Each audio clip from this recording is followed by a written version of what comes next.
¿Por qué Dios permite el mal y el sufrimiento?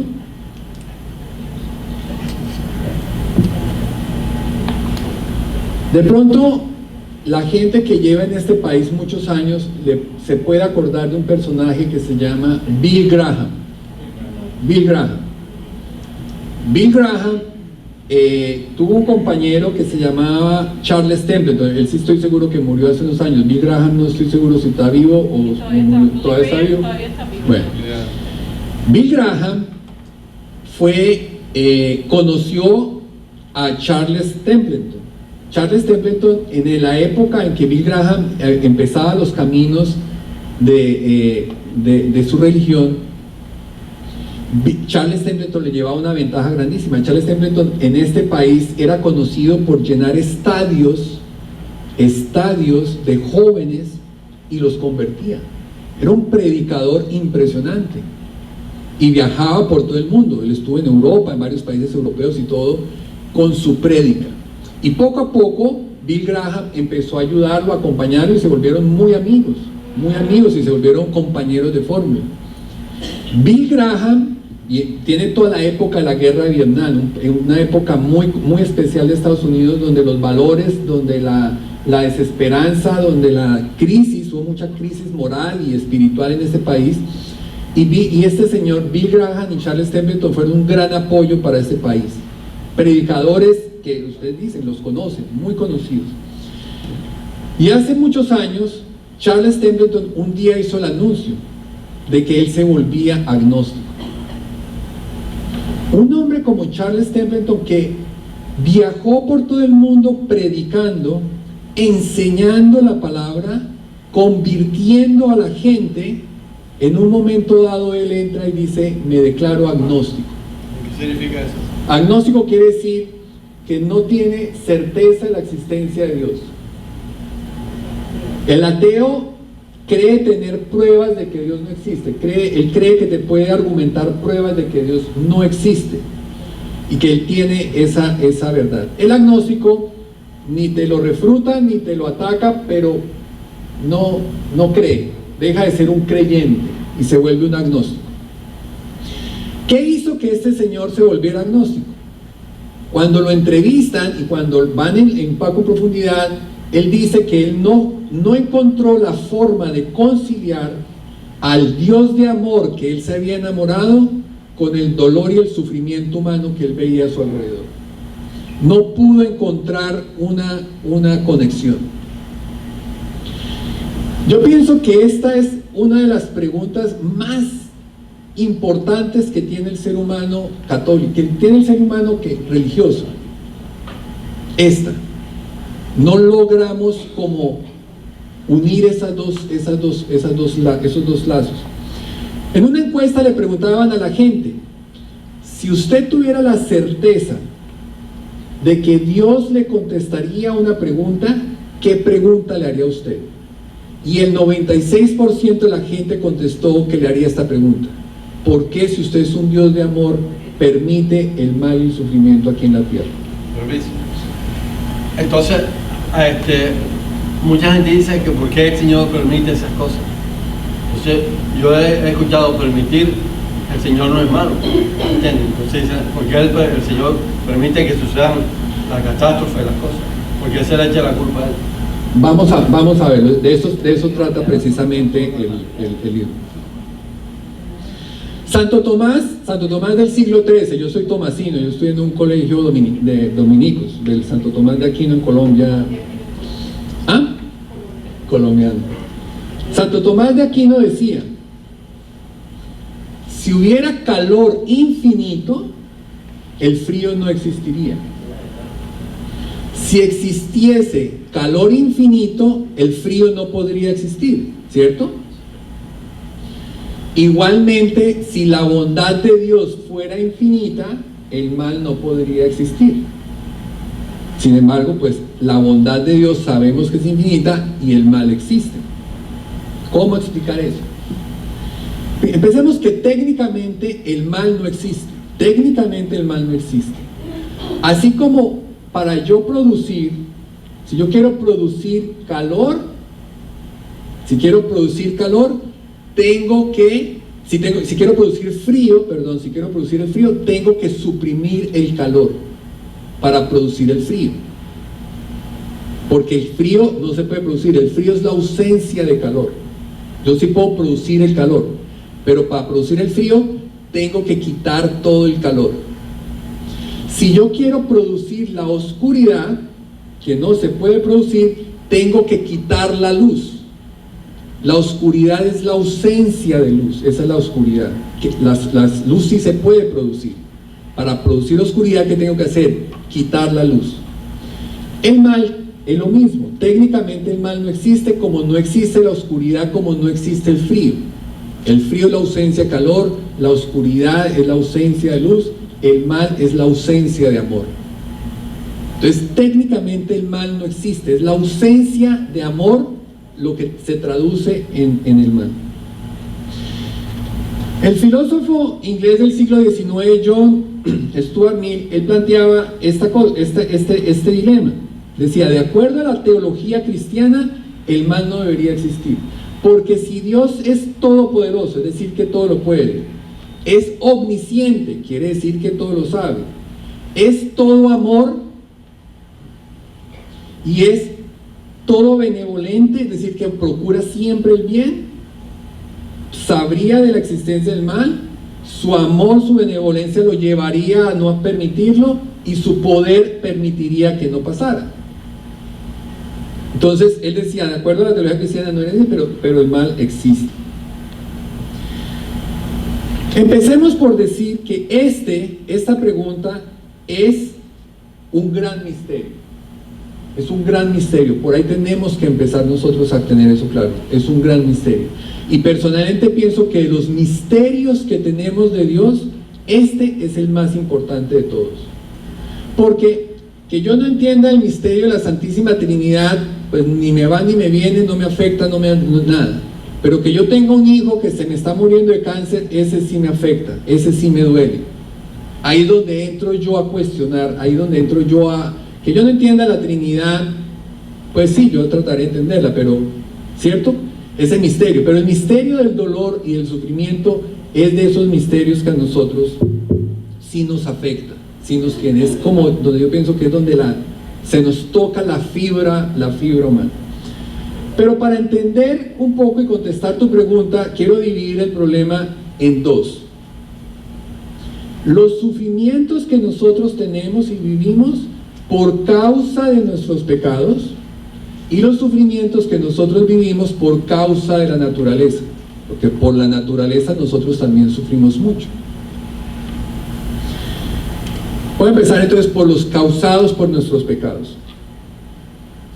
Es la muerte, pienso, donde nosotros, yo pues pertenezco a un movimiento de Emaús, es donde yo tuve mi reconversión, entonces pues asisto mucho a muchas reuniones, ayudo a muchos grupos, doy charlas, voy a retiros y todo, entonces he hecho muchos amigos, entonces yo asisto a muchos funerales, pues porque se muere el papá de mi amigo, el primo, lo que sea, y asisto a muchos funerales.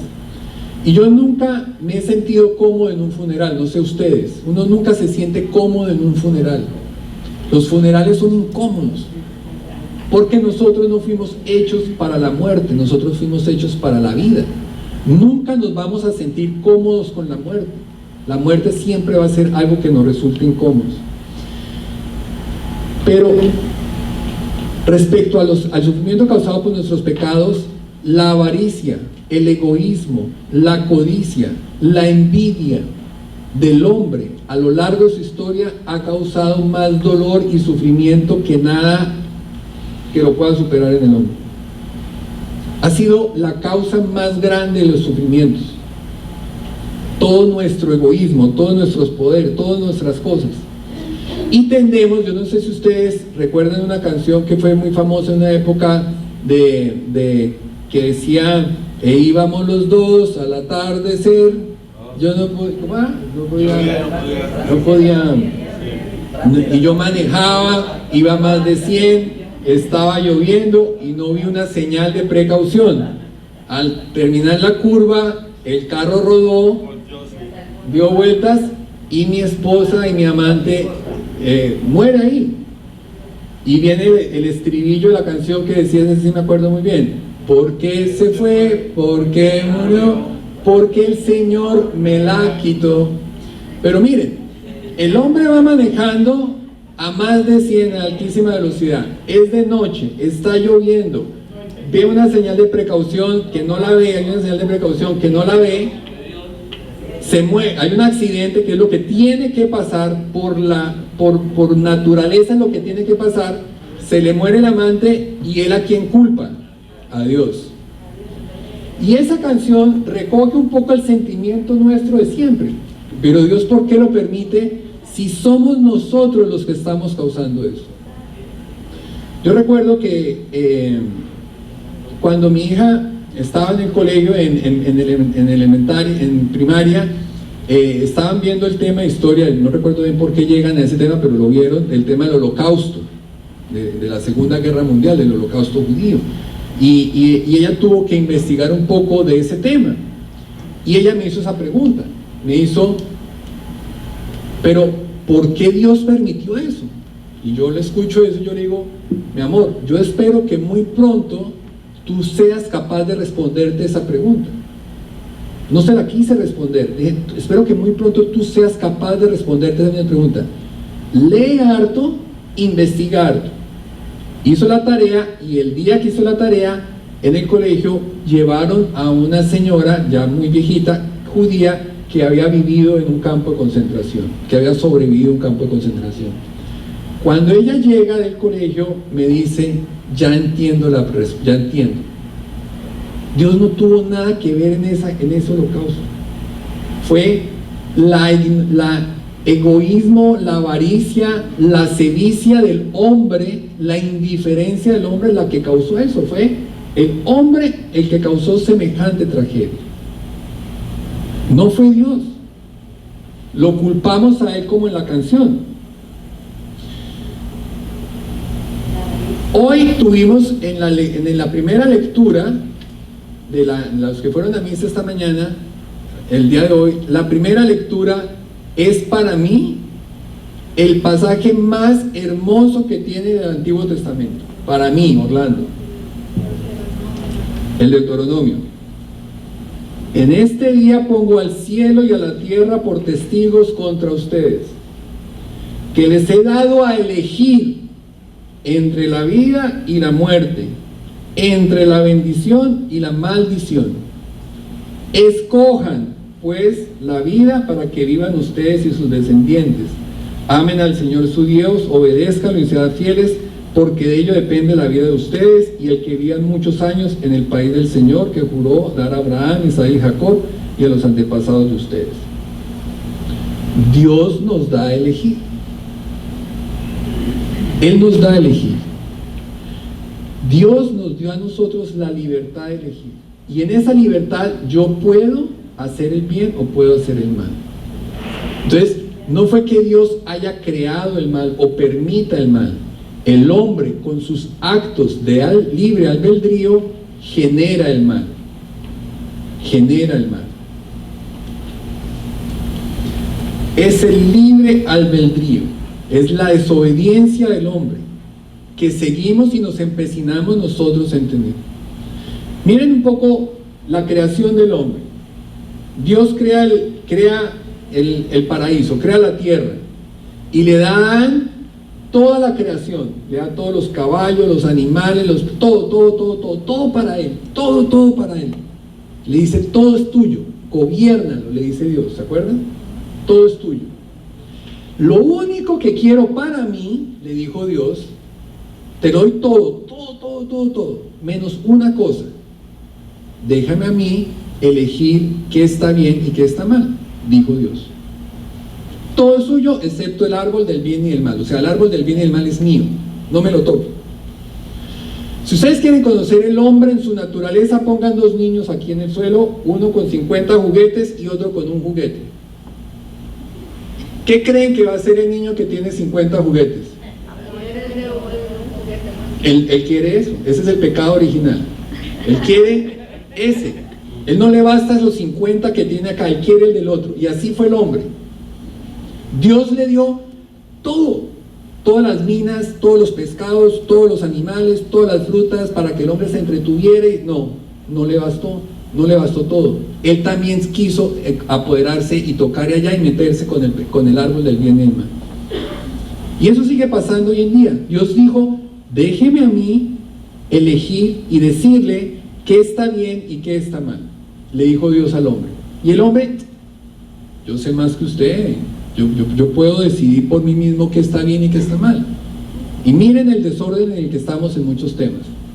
Y lo seguimos diciendo, no, el aborto está bien, yo sé más que Dios, yo puedo decir cuándo el aborto es bien y está bien y cuándo está mal, cuándo el matrimonio entre dos hombres está bien y está mal, cuándo esto está bien y está mal. El hombre se atribuyó esa capacidad. Y el hombre sigue en eso, el hombre quiere seguirse atribuyendo la capacidad de discernimiento, de decidir qué está bien y qué está mal, cuando fue lo único que se pidió Dios. Dios dijo, haga todo lo que se le dé la gana, y no me importa, todo esto es suyo, solamente déjeme esta tarea a mí. Y no, el hombre se la quitó también. Los causados por la naturaleza, digo. Antes de que pase de la naturaleza, ¿cómo podemos entender un hijo enfermo? Tú mencionaste cáncer, ¿verdad? Si eso no es un pecado provocado por mi acción. Correcto, no lo es. No es. Entonces, ¿cómo la entiendo? Ya te voy a dar, no te puedo contestar, pero te voy a dar pistas, te voy a dar elementos para que lo proceses, porque acuérdate que yo dije al principio de la charla, esto es un misterio. La definición de misterio es aquello que escapa a nuestro entendimiento, no lo podemos entender porque escapa a nuestro entendimiento. Hasta hace unos años el hombre no sabía cómo se habían construido las pirámides, y era un gran misterio cómo se construyeron las pirámides, no podía entenderlo. Hoy ya lo entendemos, pero hasta hace poco, hasta hace unos años, eso era un misterio.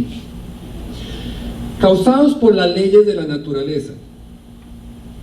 Cuando el huracán Katrina chocó contra New Orleans, que es un poco famosa por el vudú y todo ese cuento, yo escuché a mucha gente que decía que eso fue un castigo de Dios, porque allá el tema de la religión, lo mismo cuando el terremoto de Haití, que la gente decía que sí, que es que Dios, eso fue un castigo de Dios y eso.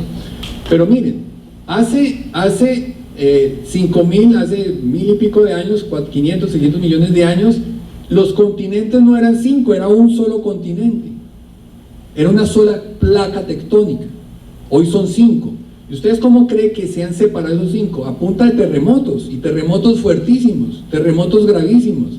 Así coja usted, mire el mapamundi y encuentra esas masas de continentes separadas unas de otras. Eso ha sido a punta de terremotos grandísimos.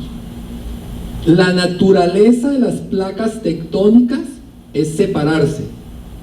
Y cuando se separan, pues se sacuden. Y si encima de esa sacudida había una ciudad, pues esa ciudad va a sufrir. La naturaleza de la placa tectónica es separarse.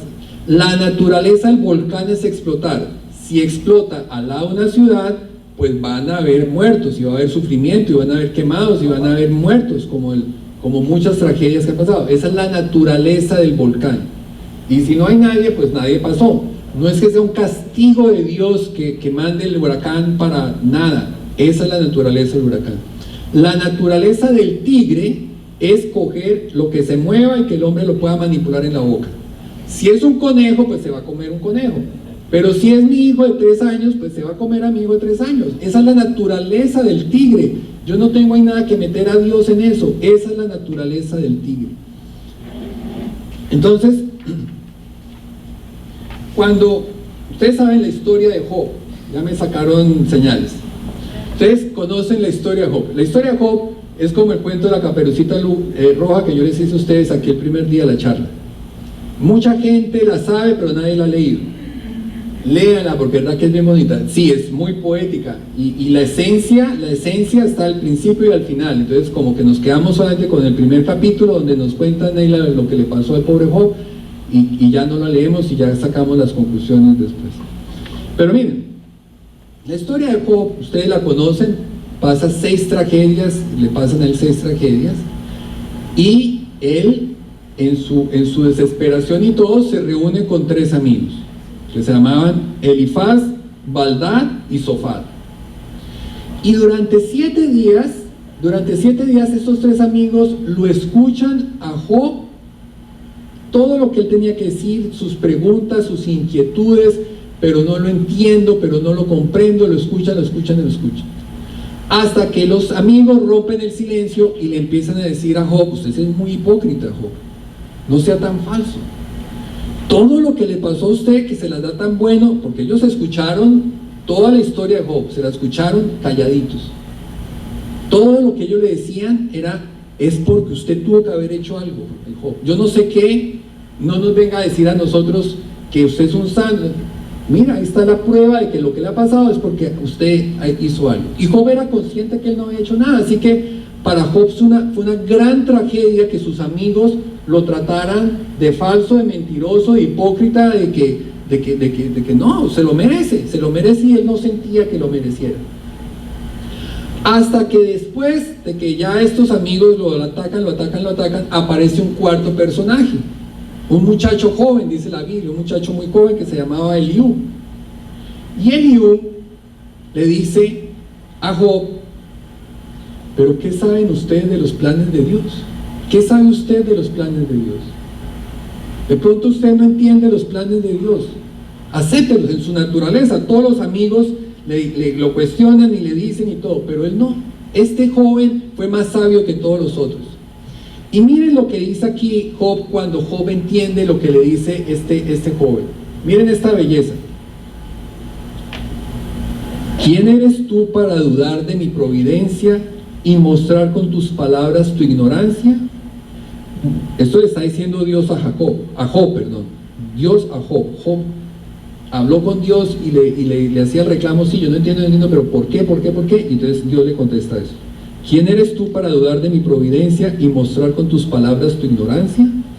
Muéstrame ahora tu valentía y respóndeme a estas preguntas, le dice Dios a Job. ¿Dónde estabas tú cuando yo afirmé la tierra? Dímelo, si de verdad eres santo, si sabes tanto. ¿Sabes quién decidió cuánto habría de medir y quién fue el arquitecto que la hizo? ¿Sobre qué descansan sus cimientos? ¿Quién le puso la piedra principal de apoyo mientras cantaban a coro las estrellas de la aurora entre la alegría de mis servidores celestiales? Cuando el mar brotó del seno de la tierra, ¿quién le puso compuertas para contenerlo? Yo le di una nube por vestido y la niebla por pañales.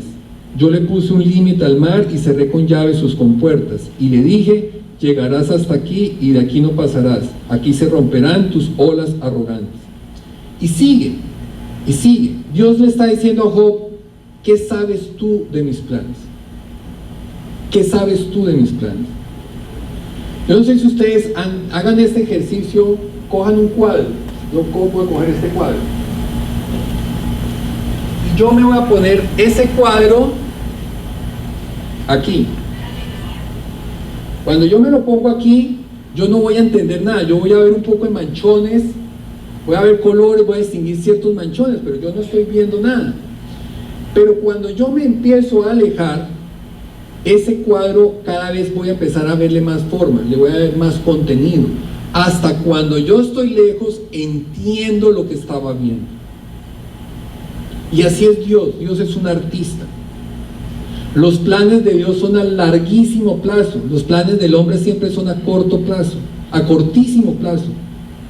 Un instante, pero la eternidad es el plan de Dios a muy largo plazo. Aquí hemos visto situaciones de donde el mal sale cosas buenísimas. La alerta Amber, si ustedes la han visto, la alerta Amber fue el resultado de una niña que evidentemente secuestraron, luego la encontraron a los 3 días muerta en una zanja, la habían violado, la habían todo, y se crea a partir de una tragedia una cosa tan hermosa y tan funcional como fue la alerta Amber. Irene Sandler, por mencionar otra, una que la llaman una judía que rescató a miles de niños durante la Segunda Guerra Mundial. Una cosa tan grande que ella hizo, ese acto de heroísmo tan grande, premiado y reconocido, fue precisamente a raíz de unas cosas de tragedias. Pero en últimas, si nosotros seguimos un poco despistados respecto a este tema, veamos en la cruz.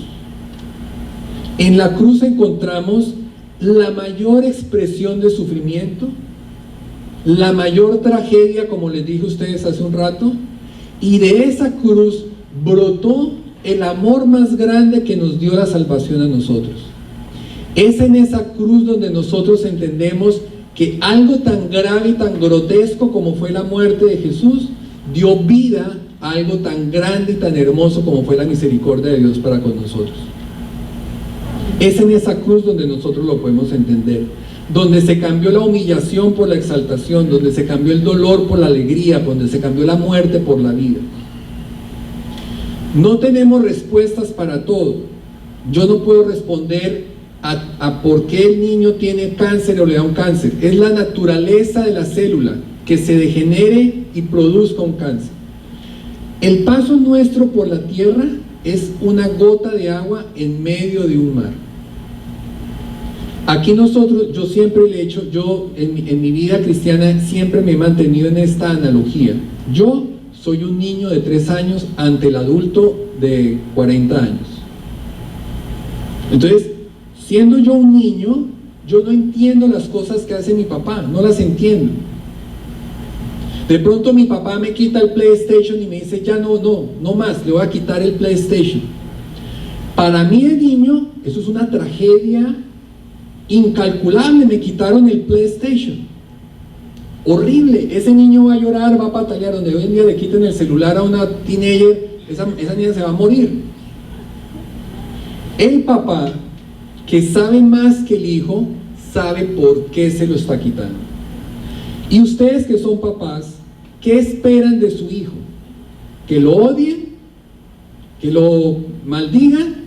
No, que confíe en usted y que si usted le está quitando el PlayStation es por una razón que aunque él no la entienda, ese niño, usted le puede hablar durante 5 días y él no va a entender que él necesita el PlayStation. Él jura que él no puede vivir sin el PlayStation. Entonces se lo quitaron y para él es una tragedia. Así yo siempre he visto mi relación con Dios. Yo soy un niño y Dios es un adulto. Entonces me ayuda mucho porque como yo también soy papá y también tuve que lidiar con un hijo, entonces yo estoy en el papel de papá ahora, pero yo me pongo en el papel de hijo que no entiendo. Yo no entiendo por qué este señor hay unos días que hace unas cosas. Yo no entiendo por qué me va a llevar a que me chusen, pero me chusan y me duele y me dolió. ¿Cómo me va a enterrar una aguja? Este hombre es un asesino. ¿Cómo me va a enterrar una aguja a mí?